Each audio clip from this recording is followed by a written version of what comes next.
Hello my dear viewers, welcome back with a new video. నేనే మీ అభి, మీరు చూస్తున్నారు అభి family. ఈ వీడియోలో మనం ఏం చూడబోతామంటే పవన్ కుమార్ షరావత్ గురించి చూడబోతామండి. అఫ్కోర్స్ తెలుగు టైటన్స్ ఫ్యాన్స్ అందరూ ఈ వీడియోని చూస్తూ ఉంటారని నాకు తెలుసు. ఏం చూడబోతామంటే పవన్ కుమార్ షరావత్ గురించి బోల్డ్ అని యూట్యూబ్ ఛానల్స్, అంటే నేను స్పెసిఫిక్గా ఏ యూట్యూబ్ ఛానల్ని చెప్పట్లేదు, కబడ్డీ అప్డేట్స్ ఇచ్చే యూట్యూబ్ ఛానల్స్ వచ్చి ఏం చెప్తున్నారంటే పవన్ కుమార్ షరావత్ని వచ్చి తెలుగు టైటన్స్ PKL 11 ఆప్షన్ ముందు రిలీజ్ చేస్తారు అట్లని చాలా అప్డేట్స్ అయితే ఇస్తున్నారు. ఓకే, అది వాళ్ళ ఒపీనియన్. దాని తర్వాత కొన్ని న్యూసెస్ అది చదివి అప్లోడ్ చేస్తున్నారు. బట్ నా ఒపీనియన్ ఏంటంటే, ఇది నా ఒపీనియన్ మాత్రమే, పవన్ కుమార్ షరావత్ PKL 10లో ఒక మంచి పర్ఫార్మెన్సే అతను రైడింగ్లో ఇచ్చాడు.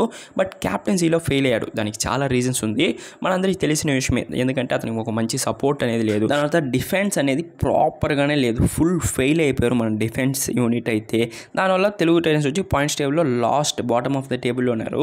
పోయిన ఇయర్ ఒకటే ఉన్నారంటే కాదు, సీజన్ 8లోనూ అలానే ప్లే చేశారు, సీజన్ 9లోనూ అలానే ప్లే చేశారు, అండ్ సీజన్ 10లోనూ అలానే ప్లే చేశారు. ఈ వీడియోలో మనం ఏం చూడబోతామంటే, అదే రిలీజ్ చేయాలి అంటున్నారు కదా, ఒకే సీజన్ చూసి తెలుగు టైటన్స్ అయితే పవన్ కుమార్ షరావత్ని వచ్చి రిలీజ్ చేయకూడదండి.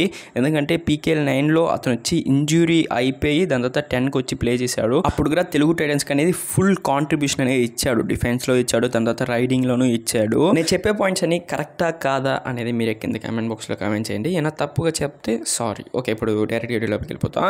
ఏదంటే పవన్ కుమార్ షరావత్ని 1 more సీజన్ బ్యాక్ చేస్తే బాగుంటుంది అనేది నా ఒపీనియన్. ఒకవేళ తెలుగు టైటన్స్ వచ్చి పవన్ కుమార్ షరావత్ని వచ్చి PKL 11కి రిలీజ్ చేస్తే మేబీ వాళ్ళ ప్లాన్స్ అండ్ స్ట్రాటజీస్ వేరేలాగా ఉండొచ్చేమో.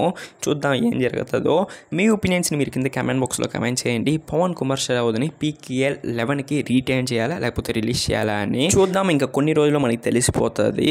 ఓకే, ఈ వీడియో నచ్చుంటే లైక్ చేయండి. మన ఛానల్కి ఉన్న కొత్తగా వచ్చుంటే సబ్స్క్రైబ్ చేసుకోండి. అప్పుడు నేను అప్లోడ్ చేసే వీడియోస్ మీకు ఇన్స్టెంట్గా నోటిఫికేషన్ వస్తుంది. Until then, signing off, your Abhishek Nithi. Take care.